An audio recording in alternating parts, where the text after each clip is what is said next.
Olá, meu amigo, minha amiga. Estamos de volta com mais um Portal do José. Nesse começo de ano, cheio de situações absolutamente inusitadas aqui no Brasil e, como a gente tem dito muitas vezes aqui, que farão com que muitas pessoas repensem as suas vidas. Nesse momento que a gente está conversando aqui, tem muitas pessoas no Brasil que estão presas, mas não porque cometeram os crimes tradicionais que estão previstos no Código Penal, mas porque atentaram contra o Estado democrático de direito, a nossa democracia. Muitas pessoas vão ter muitos problemas aqui, como a gente tem avisado durante meses aqui no nosso Portal do José. E quando teve a virada do ano, que o presidente Lula tomou posse, eu cheguei a comentar aqui com vocês que se antes a gente estava com algum tipo de temor dessas pessoas nas frentes dos quartéis, deles fazerem alguma coisa, agora é o momento até de pedir para que elas ficassem ali, que elas ficassem como elas estavam, né? Para que elas fossem devidamente identificadas naquilo que queriam fazer, para depois experimentarem as consequências. Aquelas pessoas estavam ali para algum passeio, para alguma coisa inofensiva? Não, eles queriam destruir a nossa democracia. E destruir a nossa democracia significaria jogar o Brasil na época da barbárie, na selvageria total, sem nenhum tipo de regramento, sem nenhum tipo de garantia de uma convivência pacífica aqui do nosso país. Nós estaríamos aqui diante de uma sociedade onde o mais forte seria sempre o vitorioso no meio dessa história. E como é que o atual presidente da República tem lidado com essa questão? De uma forma muito eficiente, conseguiu fazer uma reunião com todos os governadores, uma reunião que teve um ponto negativo ali, que foi a presença do senhor Augusto Aras, né?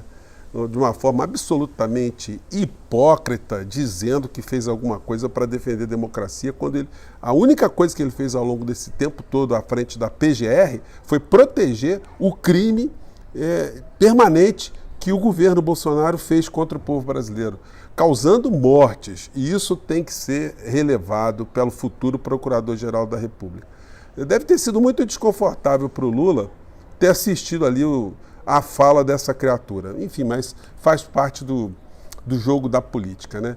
O que eu quero conversar com vocês hoje são sobre situações que começaram a vir à tona que repercutirão em alguns formadores de opinião, que fomentaram todo esse tipo de ação dessas pessoas e que agora vão ter que ser responsabilizados também. Bom, do que é que eu estou falando? Tem muita coisa acontecendo no Brasil, mas antes de mais nada, quero convidar você que está chegando agora no nosso portal a se inscrever. Você que é muito bem-vindo, conheça os nossos outros vídeos, se você gostar, compartilhe, dê seu joinha, mande seus comentários para cá. Todos os dias a gente abre um chat entre 5 horas, 5 e meia. Você que é sempre muito bem-vindo. E se puder, se inscreva também no nosso clube de membros, que é uma forma adicional de você impulsionar, de você estar aqui sempre conosco no nosso portal, tá bom? Então vamos seguir em frente.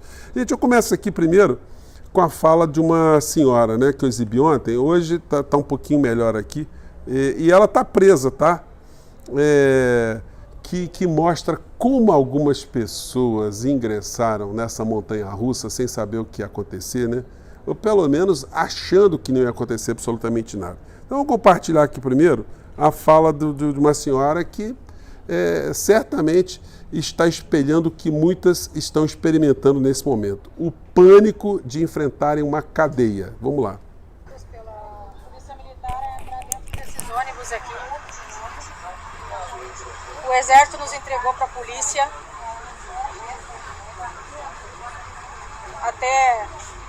Até uma hora atrás a gente confiava no Exército, que eles iriam nos proteger. E o Exército nos entregou para a Polícia Militar. Estamos sendo retirados aqui que nem bicho, dentro de ônibus. Não sei para onde estão levando a gente. Não sei para onde a gente está indo.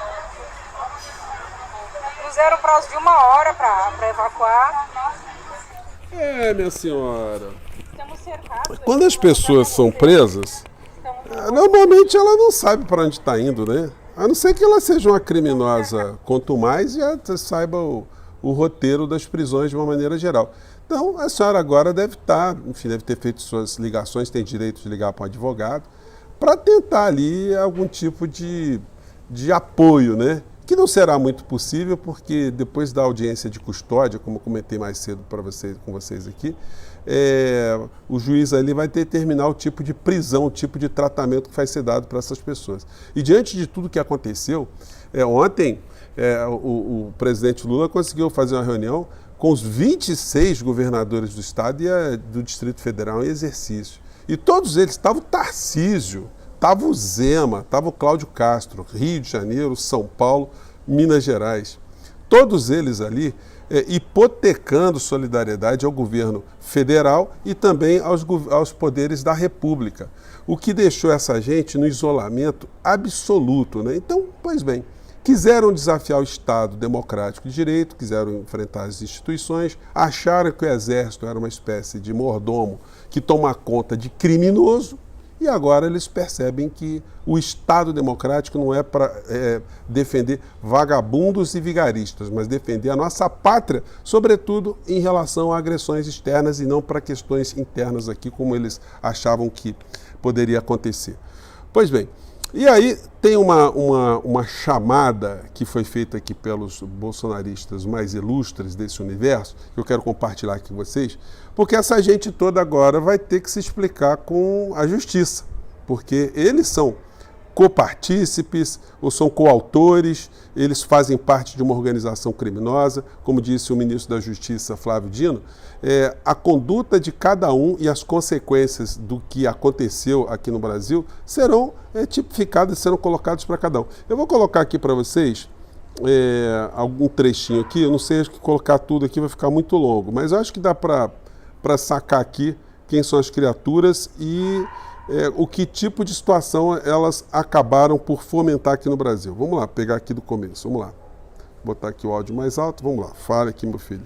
Vivemos um momento muito delicado da nossa história, em que milhões de pessoas têm ido para as ruas para se manifestar. para pedir por transparência, liberdade, para clamar pelo direito de contestar, protestar, opinar, investigar, desconfiar. E, infelizmente, a grande mídia, os principais veículos de comunicação, não estão divulgando ou divulgando muito pouco. E até deturbando os acontecimentos. Parece uma tentativa de desacreditar o movimento e os seus participantes. Um movimento popular, sem liderança, organizado pelo próprio povo, desesperado, com autoridades que estão cerceando a liberdade de todos.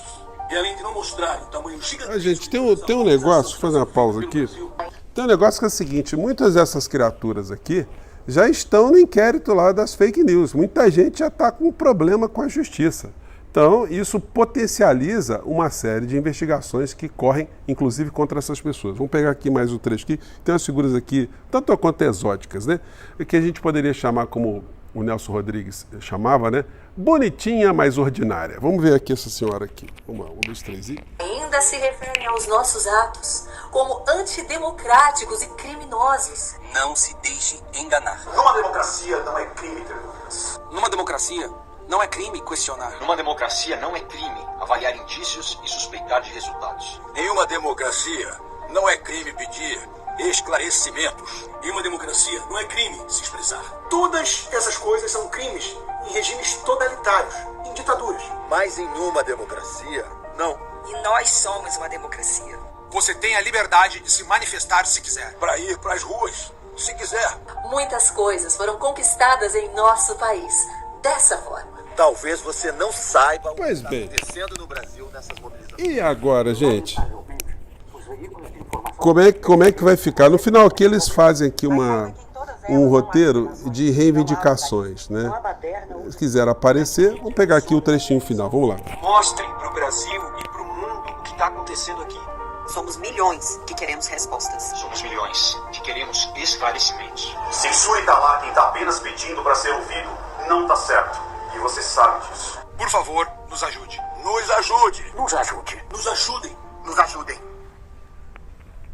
Bom, e aí foram essas as questões que eles levantaram aqui e que agora certamente vão ter que prestar contas nos processos todos que já estão iniciados. Então, tudo isso que aconteceu no Brasil, como eu tenho dito para vocês várias vezes, né, serviu para que a sociedade, de uma maneira geral, percebesse que esses canjicas, eles podem, de fato, apresentar algum tipo de risco à democracia, porque se isso vai se alastrando, de fato a gente corre um perigo muito grande, sobretudo se houver conivência das instituições, conivência das forças e, sobretudo algum tipo de participação. O presidente que ocupou o cargo durante tanto tempo está numa situação muito enrolada nesse momento, por uma questão muito interessante. Ontem, o governo americano expediu um comunicado que é extremamente dramático para o Bolsonaro. A matéria aqui diz, da agência Reuters, Estados Unidos dizem que indivíduo com visto oficial e que não está mais em serviço oficial deve sair ou buscar novo status. O Departamento de Estado dos Estados Unidos disse nesta segunda-feira que cabe a um indivíduo que entrou nos Estados Unidos com o chamado visto A, reservado para diplomatas e chefes de Estado, deixar o país em 30 dias ou solicitar uma mudança de status de imigração, caso não esteja mais envolvido em assuntos oficiais, que é o caso do Bolsonaro, né? O Bolsonaro, ele saiu do Brasil na condição oficial, mas agora ele perdeu essa condição.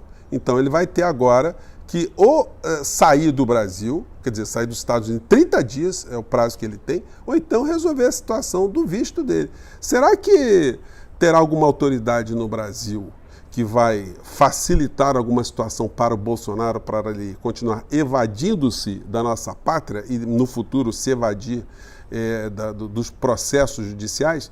Então é possível que ele já esteja namorando a possibilidade de ir para uma outra nação, porque nos Estados Unidos ele está com o prazo correndo contra ele.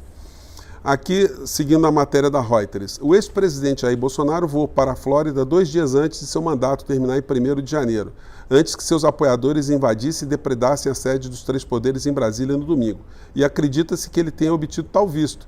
O porta-voz do Departamento de Estado, Ned Price, disse em uma coletiva de imprensa que não poderia comentar sobre a situação do visto de um indivíduo, mas falou, em geral, sobre as regras do visto. Então, gente, se o Jair já estava na hora dele já ir embora, quando ele estava aqui no Brasil, parece que a musiquinha vai ter que ser traduzida para o inglês, né? Que o senhor Jair vai ter que já ir embora também dos Estados Unidos para outro canto, porque por lá as coisas estão ficando muito complicadas também. Gente, eu vou ficando por aqui. Hoje nosso programa é um pouquinho mais rápido, em função das coisas todas que estão acontecendo no Brasil. Eu estou vindo mais vezes aqui, pelo menos 2 vezes ao dia, mas enfim. Prometo voltar novas vezes aqui, todos os momentos que aconteceu alguma situação mais complicada ou diferente aqui no Brasil, tá bom? Eu fico por aqui, um grande abraço, até o nosso próximo encontro. Tchau!